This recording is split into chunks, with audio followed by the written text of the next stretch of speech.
Lights, camera, review. The Ballad of Wallis Island arrived in theaters in 2025. A musician arrives at a remote island at request from an eccentric lottery winner.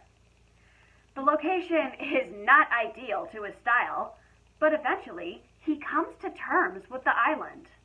You never know what experiences will change you. The Ballad of Wallis Island is beyond a simple film. I have noticed more films being made about music. Music tells a story, builds connections, and expands our horizons. Tom Bastin, Tim Key, and Carey Mulligan star together as three independent fellows who find a connection. Akamni Hindeforniel stars as Michael. It's always the quiet characters who have a lot to say. All the interactions feel natural. Herb, played by Bastin, may appear to be a cynical musician who is only out for money, but he has more sense than that. The lesson he learns is the most gratifying moment in the film.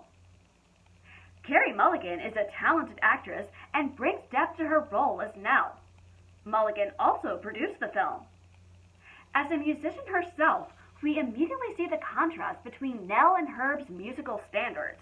The Best Character Award goes to Charles, played by Key, the quirky motel owner. He doesn't know how to stay out of others' privacy because of his solitude on the island. Have you ever been told that opposites match? Charles and Herb's friendship is the most important connection in the story. I also learned that Key and Bastin have done several films together. This movie is based on a short film directed by James Griffiths. He resonated with the themes and characters. Trust is Griffith's main rule of thumb as a director, and he collaborated with everyone involved in the story. Griffiths shot the film in 18 days. According to Griffiths, filming took a lot of planning and rehearsal time so they could remain on schedule. What may look like an island is actually the Welsh countryside. The setting takes place close to Griffith's mother's house, who grew up on the island. Griffiths, who is Welsh himself, was drawn to the melancholic tone of the countryside and featured it in the story.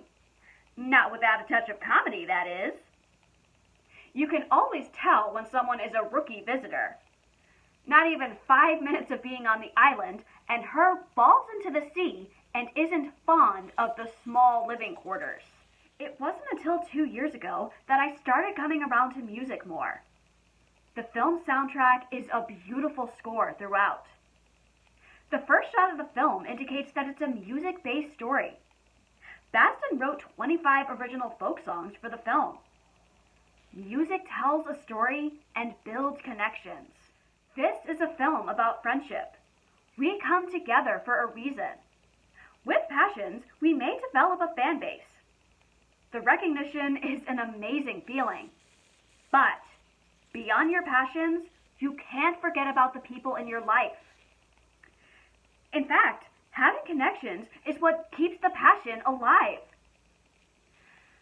What really resonated about this film for me was the ending. A character's rejection of a setting until making the best of it is the exact definition of change, growth, and tolerance. For all you music lovers, or anyone who needs a new movie to watch, The Ballad of Wallis Island is the movie for you. It's a rare movie that we don't have enough of. It's a powerful story. Heads up, or heads off, I'm going to be recording my Shocktoberween videos for the next 2 weeks. However, I will still be seeing movies and will upload 1-minute reactions. I'll be back for Stephen King's birthday with Pet Sematary. Like, comment, subscribe to my channel or to my Patreon. My name is Marielle, and this has been another one of my movie reviews.